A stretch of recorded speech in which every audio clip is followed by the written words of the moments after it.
헌정사 교육을 간단하게 할게요. 저희 직접민주연대는 위원이 되면 두 가지 의무사항이 있어요. 하나는 배비를 납부할 의무사항이고 또 하나는 배운 교육을 받을 의무사항. 두 가지를 하시면 이제 권리가 발생하게 되는 거죠.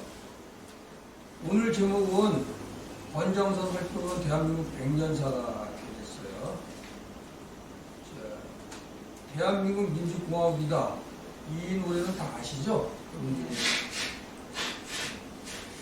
지금 음악이 안 나오는데 그 대한민국의 헌법에 민주공화제가 처음으로 등장하는 문서는 아래 6가지 중에 어느 문서입니까? 첫 번째가 48년 대헌헌법 2번이요. 4월 11일 네. 임시용 상임위원장 네. 예, 2번이 맞습니다. 41년 4월 10일 상임임시정부 임시원장은 제1조가 대한민국 민주공화제를 한다라고 되어 있어요. 그 다음에 3조가 재밌는데 대한민국 인민은 남녀, 국선, 빈부의 계급이 없고 일체 평등하다. 그러니까 이 당시에 벌써 그 자본주의의 폐해를 예감해가지고 빈부의 계급이 없고 평등하다라고 생각하고 있습니다. 그 다음에 1919년 4월 23일 날 한성유병에서 약보를 발표했는데 이때 보면 재밌는 게 있어요. 제1조는 국채는 민주를 채용함, 제2조는 정치는 대의제를 채용함 해가지고 우리나라 정치체를 민주제와 대의제를 함께 한다고 되어 있어요. 굉장히 중요한 문서거든요. 여기서 보면 우리나라 정치체제가 단순 대의제가 아니라 민주제를 혼용한 하이브리드 체제다. 이렇게 알 수 있는 거죠. 3조 한번 보세요. 3조에는 국시는 국민의 자유와 권리를 존중하고 세계평화 행복을 증진하게 함 이렇게 되어 있어요. 반공의 국시가 아닌 거죠. 근데 재밌는 거는 이 당시에 세계 어느 나라도 세계평화 행복을 증진하게 함 이론적인 헌법인 나라가 없어요. 미국은 오로지 미국 국민의 안위를 위해서 미국 국민의 행복을 위해서 한다고만 돼 있지 세계 평화를 얘기하는 나라는 드문데 이건 제가 보기에는 이유는 두 가지로 봐요. 한 가지는 이게 제국주의에서 침탈을 받았기 때문에 세계 평화를 주장한 거고 한 가지는 홍익인간 사상이 있죠. 온 인류를 평안하게 한다는 걸 이어받은 거라고 안중근의 의사 영향도 있잖아요. 그 다음에 하나씩 물어볼게요. 대한민국은 민주공화국이다. 이 말을 풀었으면 첫 번째 대한공화국은 직접민주로 운영되는 공화국이다. 대한공화국은 간접민주로 운영되는 공화국이다.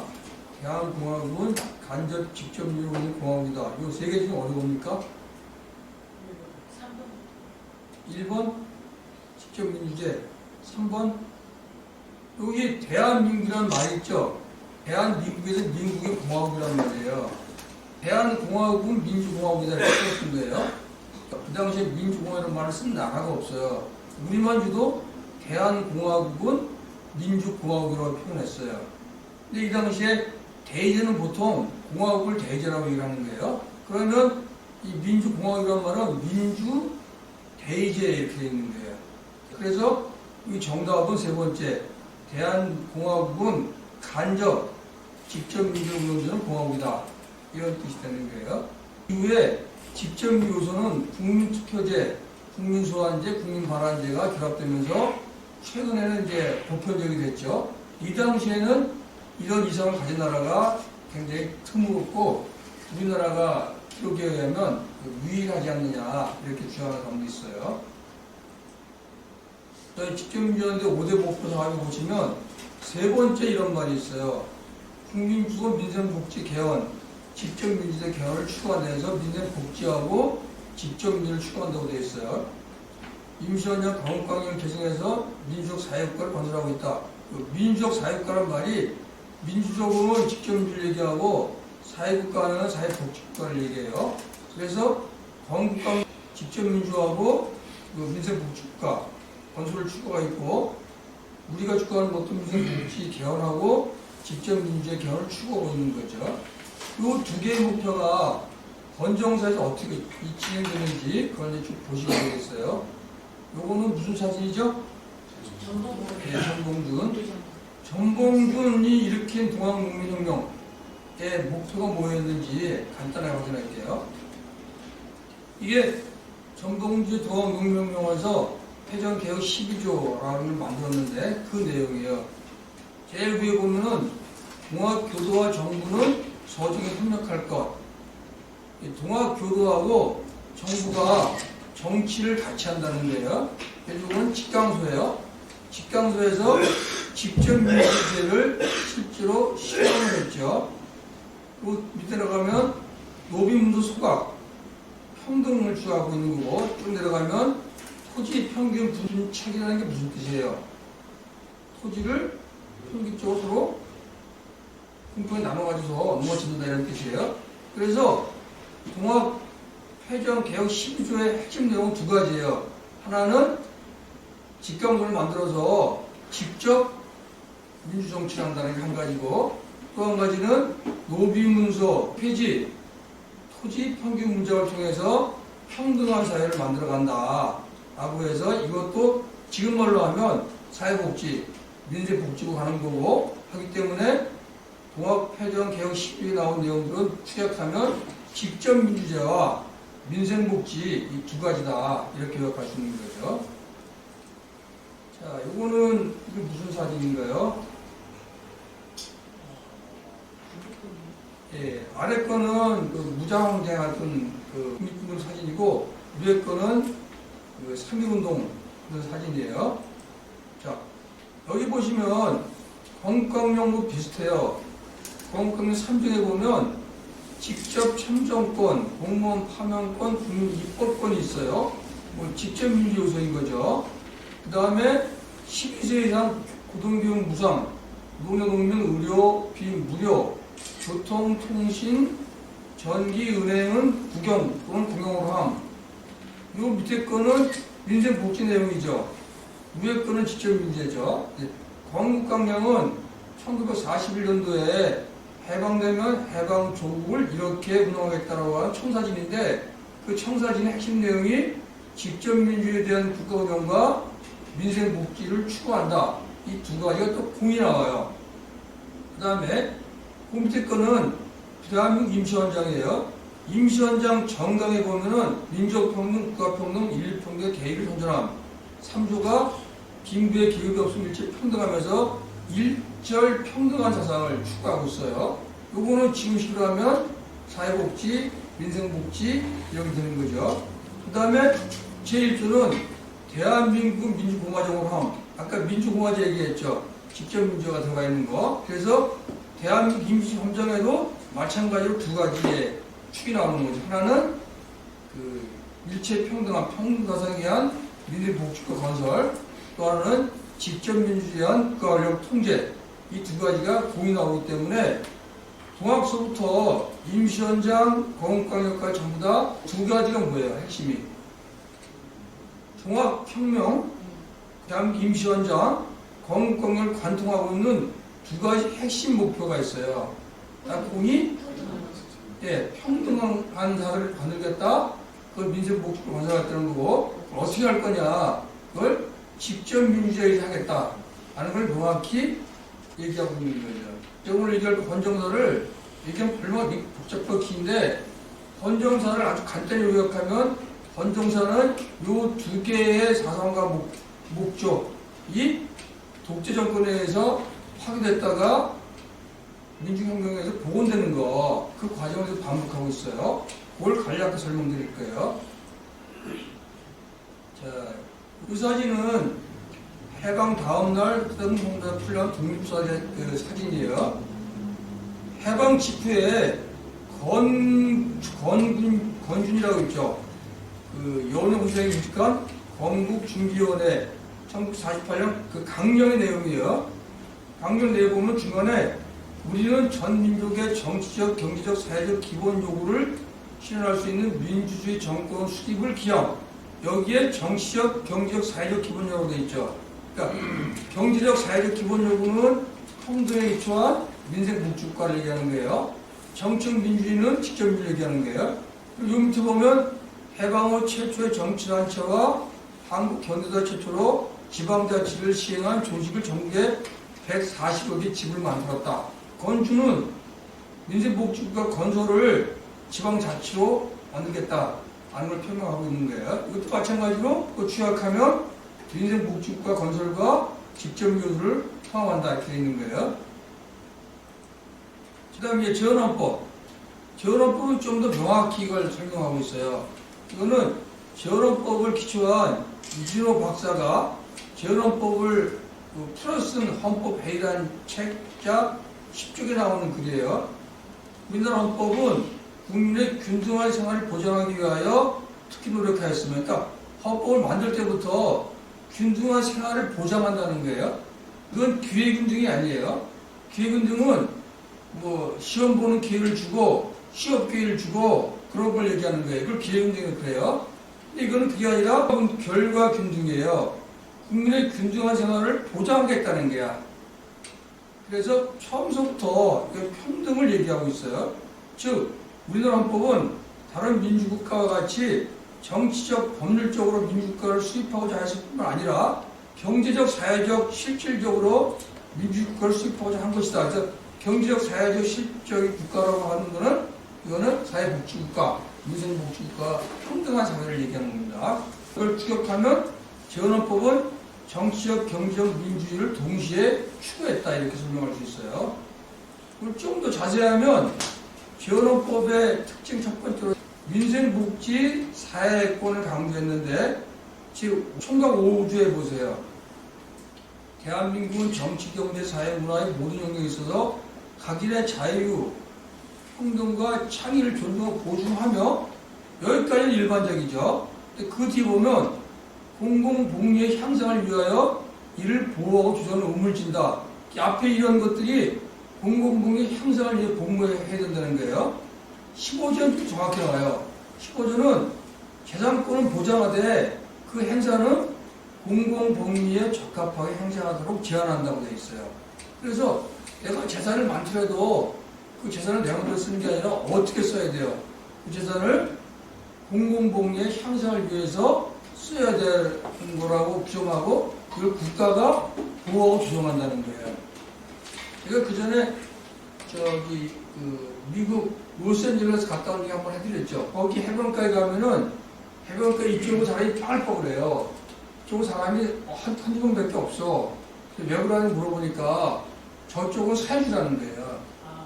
근데 만약 우리나라에서 해변가 이렇게 사유라고 하면 사람들이 뭐라 그러겠어요? 난리가 나죠. 그게 남북이 분단되어 있고 북에서 평등사회를 추구한다. 남한에서도 그 토지 분배하고 해서 해변은 우리나라 사람들 개념에는 공유지예요. 공유지를 해결할 수 없다는 게 못 박혔는데 서구 자본주의권 안 그런 거죠. 그런 내용들을 15조에 담았어요. 그 다음에 18조 보면 근로의 권리, 근로상권 등 특히 근로자의 이익분배 균형권을 규정하였다. 근로자의 이익분배 균형권이라는 게 뭐라고 저거 설명드렸죠? 노동 이익이 나면 그 이익을 지금은 사장이 보너스 주잖아요. 그게 아니라 서로 같이 노력해서 만든 이익이기 때문에 그걸 노동자, 사용자가 공동하게 균점해야 된다, 나눠가야 된다. 그런 거를 헌법에 담은 거예요. 이 조항은 세계 유례없는 조항이에요. 그래서 재헌헌법에 의하면 기업을 해서 수익이 나면 그 수익에 대해서 노동자들이 공동하게 분배해달라라고 요구할 권리가 아예 헌법에 규정. 여기 보면 또 다 마찬가지인데 대한민국의 경제 질서가 사회 정의 실현과 균형 있는 국민경제 발전을 기본으로 삼으며 경제상 자유는 이 한계 내에서 보장된다는 거예요. 이거는 통제경제, 계획경제라고도 그 자본주의 학자들이 얘기를 해요. 그 다음에 밑에 보면 운수, 통신, 금융, 보험, 전기, 수리, 수도, 가스 등 공공성을 가진 기업은 국영 또는 공영으로 하고 대구역 국가가 통제해야 될 것. 그러니까 교통비, 통신비, 그 다음에 그 보험, 전기, 수도료, 수도비, 가스 이런 거 전부 다 국가에서 국영권 공유한다는 거예요. 왜 국가에서 국영권 공유를 하죠? 공공재이기 때문에. 네, 이건 기본생활이기 때문에 이거는 아주 싸게 해주겠다는 거예요. 예를 들면 지금 서울시에서 지하철 그 굉장히 싸죠. 맨날 적자난다 그러잖아요. 그 적자를 뭘로 메꿉니까? 시민의 세금으로 메꾸는 거죠. 그러니까 지하철 값이 싼 거예요. 그런 식으로 국민의 생활에 아주 밀접한 거는 전부 다 국가나 공용으로 운영을 해서 싸게 공급하겠다. 이런 걸 얘기하는 부분인 거죠. 두 번째, 전업법에서는 정치적 민주주의 있죠. 그거 좀 취약해요. 그래서 자유권은 전부 법률에 의해 보장된다고 되어 있어요. 신체의 자유, 거주 이전의 자유, 통신의 자유, 언론 집회 결사의 자유 등 자유권은 법률에 의하지 아니하고는 침해할 수 없다고 되어 있어요. 이건 거꾸로 이게 무슨 얘기예요? 법률을 만들면 침해할 수 있다는 거죠. 특히 신앙과 양심의 자유는 보장하지만 사상의 자유는 빠져 있어요. 이 사상의 자유 빠진 게 누구의 작품이라고 생각하십니까? 네? 웬 박정희? 아, 진짜. 네, 이승만의 작품인데 그 사실은 유진호 박사가 이걸 뺐어요. 그러니까 유진호 박사가 그 경제적 민주주의, 정치민주 독립 추구한 거 보면 진보적이지만 이걸 빼고 보면 보수적이다 하는 게 한눈에 드러나는 거죠. 저런 문제점은 이제 영토조항에서 한반도 급속도로 도달한다고 돼 있었고, 이 당시 북한헌법은 조선민주주의인민공화국의 수도는 서울시다라고 돼 있어요. 그래서 사실 남한과 북한이 내전을 선포한 거예요. 헌법에 내전을 선포했고, 거기서 사상의 자유까지 빼버렸으니까 반공국가로 갈 걸 얘기를 하고 있는 거예요. 그 조항 자체가. 이게 독소조항이어서 이거에 의해서 사실은 헌법이 거의 다 무력화돼요. 어떻게 무력화시켰냐. 48년 9월 반공 원론 정책을 발표해서 재헌법 무력화시켰고, 또 48년 49년 국가보안법을 제정하고 개정해서 재헌법 이중으로 무력화시켜서 이때부터 헌법은 그냥 형식적인 거가 되는 거예요. 실제 헌법 위에 뭐가 있어요? 헌법 위에 국가보안법이 존재해서 헌법을 잡아먹고 국민의 권리인 정치적 자유, 경제적 자유를 말살시켜버린 거죠. 자세한 건 여러분 나중에 더 보세요. 자, 그렇게 해서 실제로 재헌헌법이 갖고 있던 정치적, 경제적, 민주주의의 추구의 정신을 국가보안법이 어떻게 막아들었냐 하는 걸 단적으로 보일 수 있는 게 58년도 진보당 사건이에요. 50년도 진보 사건에서 조봉 선생이 사형당했죠. 무죄 판결을 복권돼 있어요. 나는 계급 독산을 배격한다. 공산 독재도 자본가와 부패부분 독재도 이를 강고히 반대하고 민주체를 확립하려고 한다고 돼 있어요. 모든 독재를 반대하는 거예요. 공산당도 직접 문제가 아니고 일단 독재일 때 반대하는 거고, 자본과 부패 문제 독재도 마찬가지이기 때문에 반대하는 거예요. 그 다음에 민주혁신 정치를 실현하자, 계획성 있는 경제를 확립하자. 이 내용은 무슨 말이에요? 앞에서 계속 얘기했던 민생 복지를 실현하기 위해서 정치, 경제적 민주를 실현하겠다 이런 뜻인 거죠. 이걸 한마디로 표현한 게 있는데 그 밑에 조봉 선생이 사형당하면서 남긴 말이에요. 나는 만 사람이 살자는 이념이었고 이승만 박사 한 사람이 잘 살자고는 이념이었다. 이렇게 한마디로 딱 표현했어요. 그리고 사형을 당하셨죠. 발췌견, 뭐 설명은 복잡한데, 얘가 그 당시에 대통령의 간선제였어요. 근데 6.25 동란으로 정치를 못하게 드러나니까 이승만이 간선제 당선돼 갈 수 없어가지고 직선제로 개헌한 거예요. 58년도 11월 29일 날 2차 사설 개헌을 하게 돼요. 이때는 대통령과 부통령 임기가 4년 그리고 한 번밖에 할 수 없는데, 이 헌법 공보당 대통령에 대해서는 이 조항, 그 중임 제한 조항이 있죠. 이걸 정하지 않는다고 바꿔서 영구직을 할 수 있도록 조항을 만든 거예요. 이때 묘한 일을 하나 더 해요. 영구직을 획책하게 미안했는지 헌법기능 발환제를 이승만이 이때 도입을 합니다. 국민 투표제를 만들었고 헌법 국민 방한권을 부여를 해요. 근데 이 조항이 들어가면 아주 막 그 발의 조건, 통과 조건을 복잡하게 만들어가지고 민의원 3분의 2 투표에 3분의 2 찬성을 해야 국민투표가 성립되게 돼 있어요. 그건 불가능한 거죠. 어쨌든 선처로 만들어 놓은 거죠. 우리 헌법에 18년, 28일간 존속해 있어가지고 나중에 박정희가 유신헌법 그때 없어요. 그러니까 박정희가 5.16 쿠데타하고 61년도에 개헌하죠. 그때도 유지가 돼요. 그러다가 유신헌법도 없어지는 거예요. 다음 쭉 넘어갑시다. 그 다음에 사회경제적 조항을 자유시와 경제적 조항을 대폭 수정해요. 그래서 여기 보시면 아까 얘기한 운수, 통신, 금융, 보험, 전기, 수도, 가스 이런 거 있죠. 공공을 한다는 거. 이거 다 지워버렸어요. 그리고 광물 국유화 조항 다 없애버렸고. 근데 이거는 왜 없앴어요? 이 당시에? 네? 없앤 배우 세력이 누군가요? 네? 네, 자본가인데 어느 나라 자본이에요? 예, 미국이 이걸 강요한 거예요. 미국이 이 당시에 이제 한국 경시대 보니까 전부 국유화 공유화되어 있으니까 미국 자본이 들어올 수가 없는 거예요. 그래서 미국이 이승만이 독재하려고 그러니까 야, 그건 말도 안 돼. 그거 막 압박 지르다가 이거 풀어주면 나도 승권이 봐주겠다.